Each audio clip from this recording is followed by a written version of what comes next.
Hello students, welcome back. Beta, up to last video we have already discussed about fixed capital. What do we mean by fixed capital and what are the factors affecting fixed capital? Today we are going to discuss the next topic, that is working capital. What do we mean by working capital? Working capital क्या होती है बेटा? It refers to that capital, it refers to that capital which is required to meet the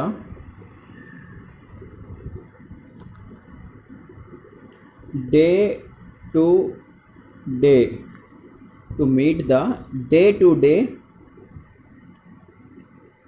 expenses of the business. किसी भी business के अंदर जो भी हमारे रूटीन के खर्च होते हैं, डेली के जो खर्च होते हैं, माल परचेज किया है, सप्लायर्स को भुगतान करना है, एम्प्लॉयज़ काम कर रहे हैं उनकी तनख्वाह का भुगतान करना है, बिजली यूज़ कर रहे हैं, बिजली का बिल आया उसका भुगतान करना है, माल परचेज किया उसका भाड़ा लगा उसका ट्रांसपोर्टेशन चार्ज का पे करना है। तो जो भी हमारे रूटीन के ऑफिस वगैरह के अंदर चाय पानी वगैरह है, हमारे पास कस्टमर है, उनके लिए हमने चाय नाश्ता सर्व किया तो उसके लिए जो भी खर्चा पे कर रहे हैं। तो बिज़नेस में छोटे मोटे रूटीन के जो भी खर्चे होते हैं रूटीन लाइफ के अंदर, उसके रिगार्डिंग वो खर्चे टाइम से होते रहे, वो खर्चे सभी खर्चे जो हैं स्मूथली परफॉर्म होते रहें, उसके लिए हमें जिस अमाउंट में कैपिटल की नीड होती है उसे हम क्या बोलते हैं बेटा? Working capital. Now working capital जो होती है बेटा वो भी आपकी दो तरह की होती है। Working capital is of two types. कौन कौन सी बेटा? एक होती है इसके अंदर gross working capital and second one is net working capital. Gross working capital and net working capital. Business की नेट वर्किंग कैपिटल कितनी है? तो इसमें सबसे पहले हम बात करते हैं what do we mean by gross working capital. तो ये क्या होता है? It refers to the aggregate of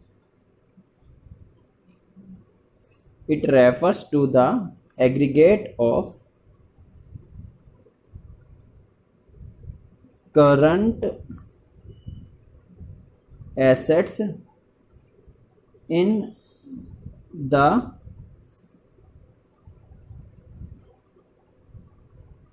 business. It refers to the aggregate of current assets in the business. Business की जितनी भी करंट एसेट्स हैं उन सभी के एग्रीगेट को हम क्या बोलते हैं? Gross working capital. जबकि नेट वर्किंग कैपिटल क्या होता है? It refers to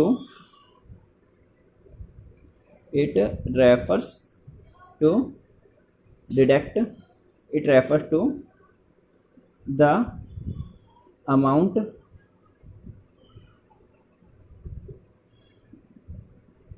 of capital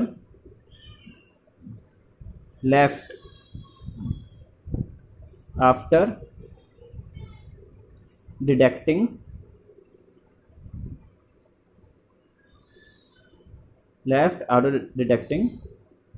current liabilities from current assets।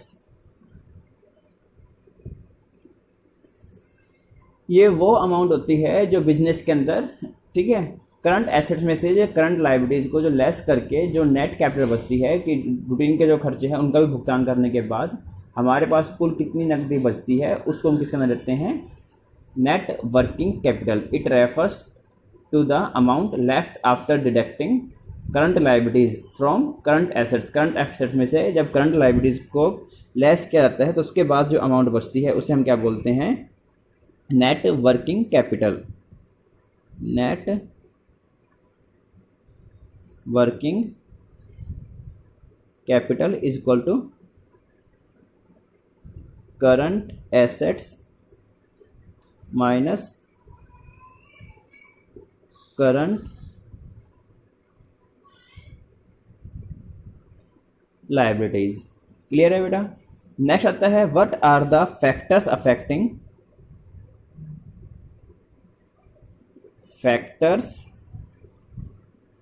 Affecting amount of working capital, factors affecting amount of working capital, what are the factors which affect the amount of working capital in the business। उसे हम क्या बोलते हैं, factors affecting. किसी business के अंदर working capital जो है वो ज़्यादा होगी या बेटा वो कम होगी, ये अमाउंट, ये बात कौन कौन से फैक्टर्स पर डिपेंड करती है। तो इसमें सबसे पहले आता है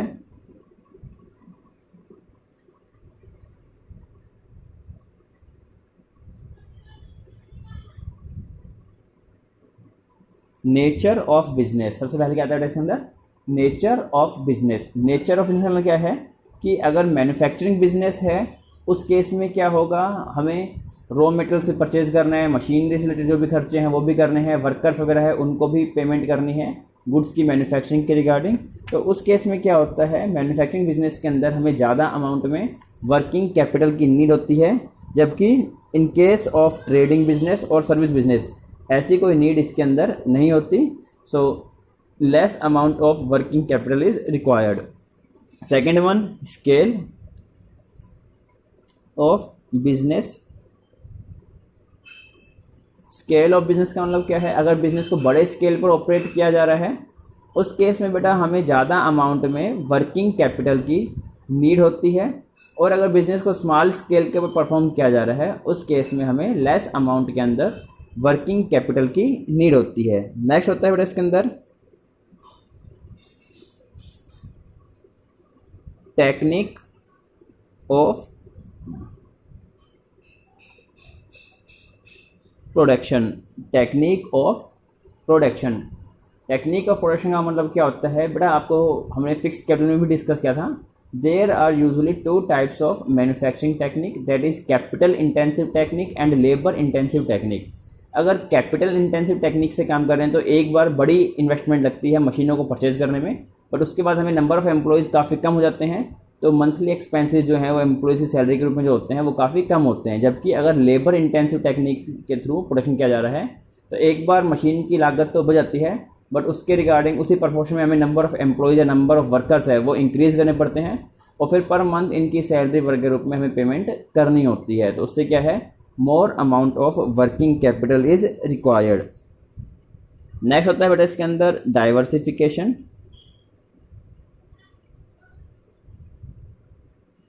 डाइवर्सिफिकेशन को भी हमने डिस्कस किया था किसके अंदर बेटा, फिक्स कैपिटल रिक्वायरमेंट के अंदर, कि अगर कोई बिजनेस एक ही टाइप के प्रोडक्ट का निर्माण कर रहे हैं तो सिर्फ एक प्रोडक्ट के लिए हमें रॉ मटेरियल वगैरह परचेज करना होता है, उस केस में हमें क्या चाहिए होता है, less amount of working capital is required.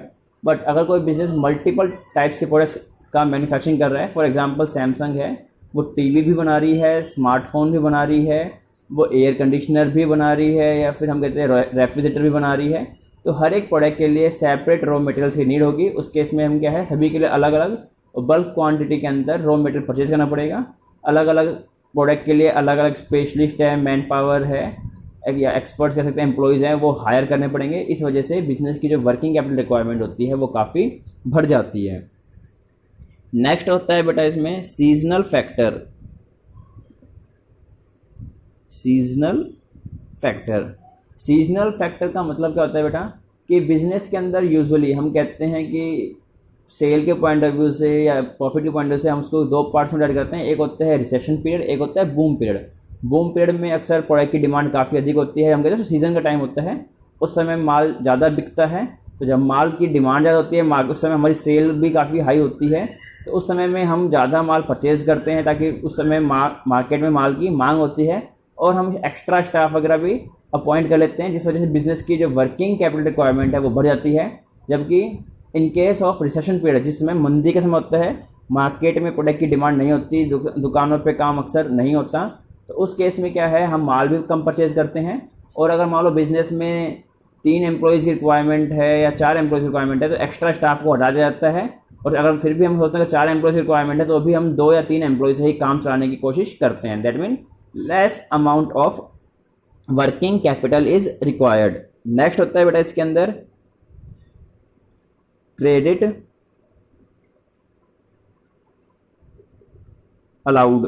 Credit allowed, अगर कोई बिजनेस है वो उधार में माल बेचता है, अगर कोई बिजनेस है वो उधार में माल बेचता है, उसमें क्या होगा भाई, आपने माल परचेज किया, कोई कस्टमर आया उधार में आपसे माल लेके चला गया, अब माल लेके चला गया तो माल दुकान में खत्म हो गया, अब हमें माल दोबारा परचेज करना पड़ेगा, बट उस पार्टी से माल बेच के तो पैसा हमारे पास आया ही नहीं। उस केस में क्या है, अपनी खुद की पूंजी से हमें माल दोबारा परचेज करना पड़ेगा। That mean more amount of working capital is required. और अगर वही बिजनेस नकद माल बेचता है तो माल बेचा, पैसा आया, उसी से हमने दोबारा माल परचेज कर लिया। That mean less amount of working capital is required. तो इसका मतलब क्या है, अगर कोई बिजनेस उधार में माल बेचता है उस केस में उसे ज़्यादा अमाउंट में वर्किंग कैपिटल की नीड होती है। और अगर कोई बिजनेस लेस अमाउंट के अंदर, हम कहते हैं सॉरी, सारा माल कैश अमाउंट में ही बेचता है, नकद में ही बेचता है, उस केस में हमें कम मात्रा के अंदर वर्किंग कैपिटल की नीड पड़ती है। नेक्स्ट होता है बेटा इसके अंदर credit availed. Credit availed, credit avail का मतलब क्या होता है बेटा, कि अगर हमें माल उधार में मिल जाता है तो उस केस में क्या है, माल उधार में खरीदा, माल बेच दिया, पैसा है उससे उधार चुका दी, तो उसमें क्या है, हमारी खुद की पूंजी कम लगती है। तो उस केस में क्या होगा, less amount of working capital is required. और उसी वजह, अगर दूसरी वजह हम कहें कि क्रेडिट अवेल नो, ठीक है, उसमें क्रेडिट फैसिलिटी अवेलेबल नहीं होती, सारा माल नकद में ही खरीदना है, तो हमें खुद की पूंजी का इस्तेमाल करना पड़ेगा, खुद की तरफ से पूंजी लगानी पड़ेगी। उस केस में क्या होगा, more amount of working capital is required. क्या हो जाएगा बेटा, more amount of working capital is required. एक होता है बेटा इसके अंदर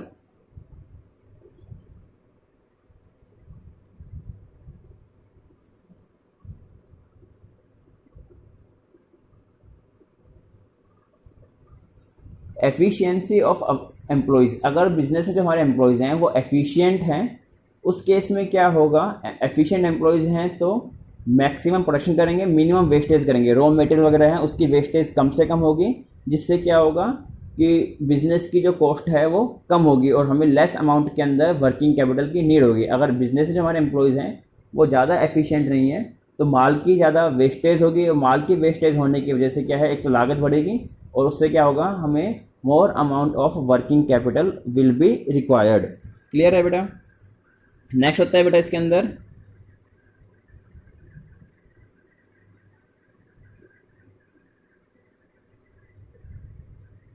availability of raw materials. Availability of raw materials, इसका मतलब क्या होता है बेटा, कई बार क्या होता है, कुछ रॉ मटेरियल्स ऐसे होते हैं कि जो साल के कुछ चुनिंदा महीनों में ही अवेलेबल होते हैं, उसके बाद मान लो हम कहते हैं साल के 2 या 3 महीनों में ही अवेलेबल होंगे, उसके बाद पूरे साल में वो प्रोडक्ट्स सेल नहीं मिलते आपको। तो हम उस केस में क्या होता है कि पूरे साल के लिए हम एक साथ ही रॉ मटेरियल हमें परचेज करना पड़ेगा। उस केस में क्या होगा, more amount of fix working capital is required. अगर रॉ मटेरियल जो है वो पूरे साल उपलब्ध होता है, उस केस में हमें ज़्यादा अमाउंट में रॉ मटेरियल को स्टॉक करने की नीड नहीं होती और क्या हो जाएगा, less amount of working capital will be required. Clear है बेटा। जैसे हम कहते हैं कोई आपकी गन्ना फैक्ट्री वगैरह है या फिर हम कहते हैं जैगरी वगैरह की फैक्ट्री है, साल के जिन महीनों में भाई हम कहते हैं कोई ऑयल मिल है, तो जिस समय किसान सरसों का सीजन होता है, किसान जो है मार्केट में सरसों लेके आता है फसल की कटाई के बाद, तो उस समय ही पूरे साल के लिए जो होती है बल्क में सरसों परचेज करते हैं ताकि पूरे साल फैक्ट्री में हम कहते हैं ऑयल की प्रोडक्शन कर सकें। अगर सरसों पूरे साल आती रहे तो हमें स्टॉक करने की नीड ही नहीं है। उस केस में क्या हो जाएगा, हमारी जो वर्किंग कैपिटल नीड है वो क्या हो जाएगी, काफ़ी कम हो जाएगी। तो उसे हम क्या बोलते हैं, availability of raw material. If different raw materials are available throughout the year then there is no need to stock them, hence less amount of working capital will be required, and in case raw materials are available only in selected months of the year then we have to stock for the whole year and more amount of working capital will be required. Clear है बेटा। These are some factors which affect the need of या the amount of working capital in the business. Okay बेटा, ये chapter अब आपका complete है, unit 9 complete now, and in from the next lecture, next video, we will start the next unit, that is financial market. Till then, goodbye.